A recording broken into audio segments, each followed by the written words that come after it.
Hi and welcome to Kayla.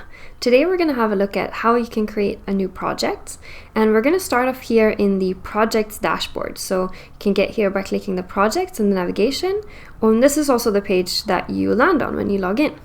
So the first thing we're going to do is we're going to click this blue plus, and that's going to take us to create the new project and fill in the details. So here you can put the client name, so maybe Shoes Limited if that's your client. You can put the project description, so maybe branding and website, and this will help you remember what the project is about, especially if you want to organize it so that you have multiple projects for the same client. You can also add someone to your team to help you collaborate on this, so you just type their email address and then you can set their role.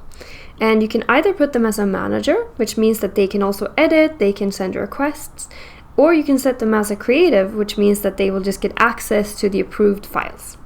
And then just click add. Then we're going to create this new project. Great.